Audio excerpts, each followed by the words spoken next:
Salam Kamir, kekaguman ilahi mengarah pada iman dan rahmat.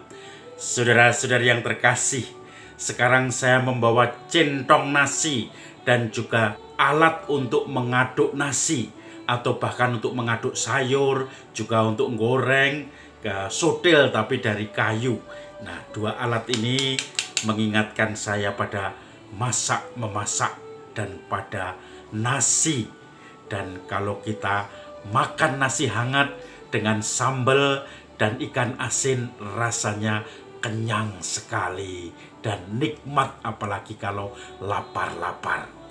Saudara-saudari yang terkasih, kalau kita bicara tentang nasi, kita juga bicara tentang padi, tentang sawah, tentang panenan, dan juga tentang petani-petani. Maka saudara-saudari yang terkasih, sebetulnya alatnya masih ada satu, yaitu ani-ani, alat tradisional untuk memotong padi, untuk memanen.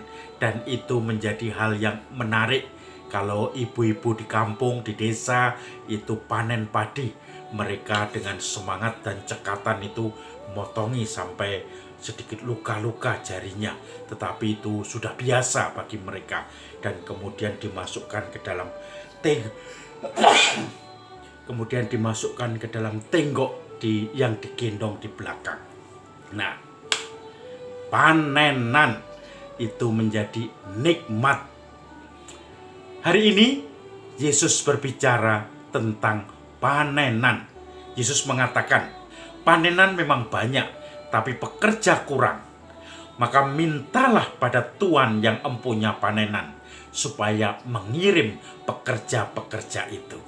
Saudara-saudari yang terkasih, dalam perumpamaan panenan atau tuaian memang banyak ini, Yesus mengaitkannya dengan cerita sebelumnya, yaitu Yesus datang dari kampung ke kampung, dari kota ke kota, kemudian menyembuhkan banyak orang, mengajar, berjumpa dengan banyak orang yang berkerumun, yang mengekor ke sana kemari.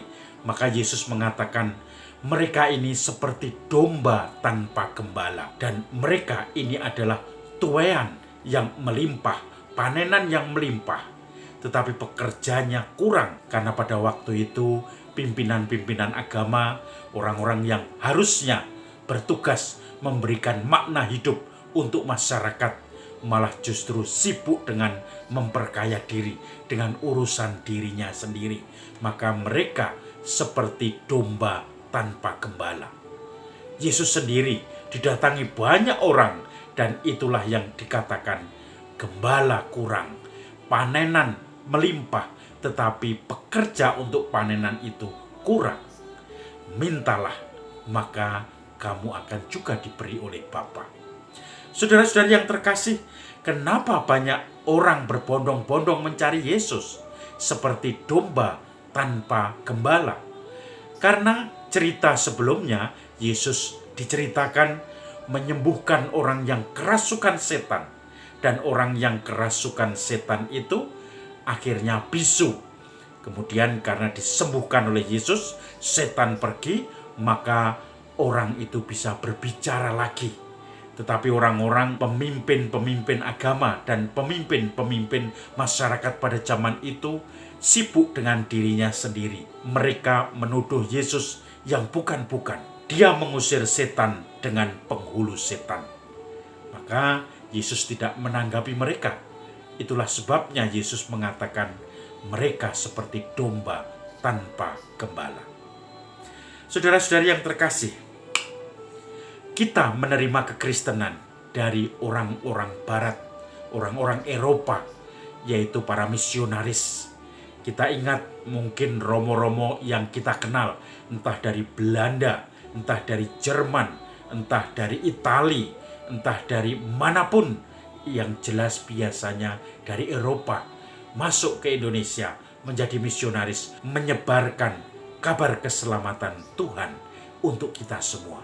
Maka sekarang situasinya berbalik. Justru pekerja-pekerja untuk tuaian itu datang dari Asia, yang salah satunya dari negara kita. Dan kita semua kemudian mengirim misionaris-misionaris ke Eropa. ke Amerika Latin, ke Amerika, dan juga mereka-mereka akhirnya menikmati pewartaan dari pekerja-pekerja Asia, khususnya dari negara kita. Banyak romo-romo, bruder-bruder, suster-suster dari Indonesia dikirim ke Italia, dikirim ke Belanda, juga dikirim ke Laos. Laos itu masih Asia ya. Juga dikirim ke Meksiko, dikirim ke Kanada, dikirim ke Amerika Latin juga, Kolombia, juga ada beberapa ke Peru, dan mereka masih banyak lagi kemudian bekerja untuk mewartakan kebaikan Tuhan yang adalah pekerja-pekerja dari tuaian itu.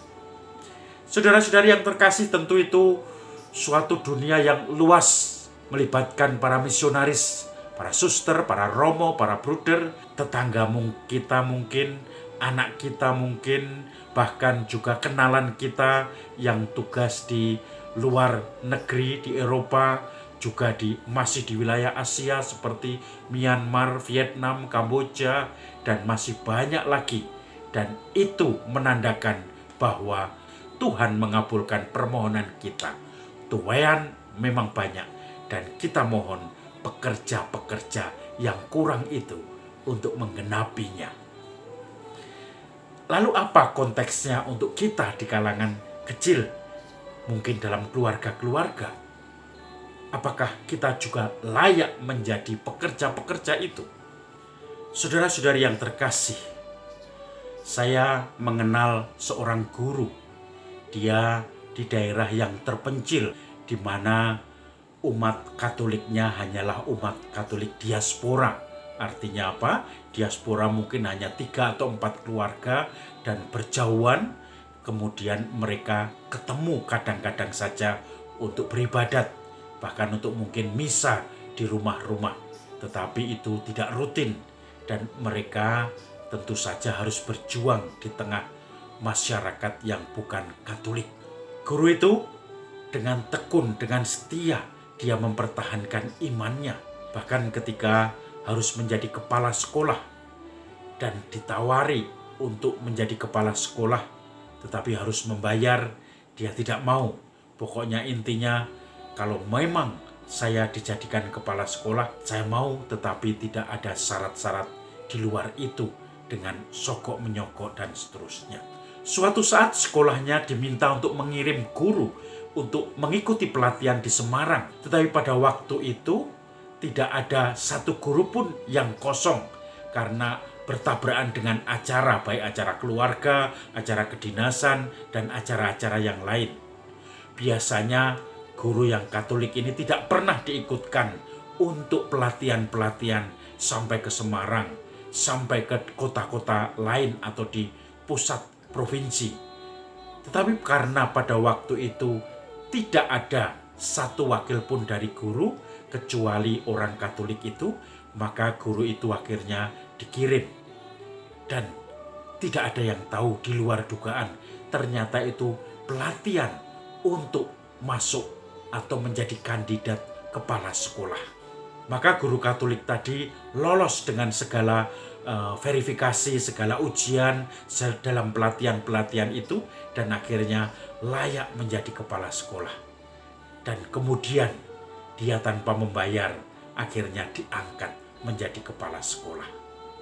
Saudara-saudari yang terkasih, perjuangannya sebagai orang yang menunjukkan kualitas iman orang Kristiani, orang Katolik di tengah-tengah masyarakat yang mungkin tidak seiman, menunjukkan dia sebagai pekerja keras di ladang Tuhan.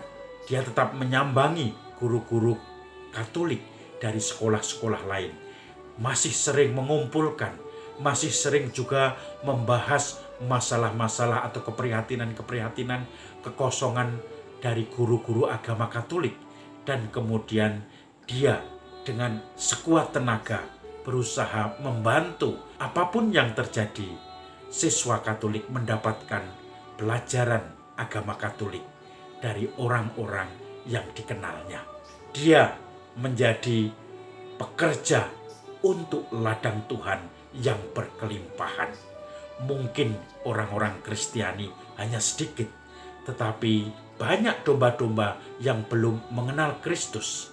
Akhirnya mengenal Kristus lewat dia, mengenal bagaimana hidup orang Kristiani, pengikut Kristus di tengah-tengah mereka.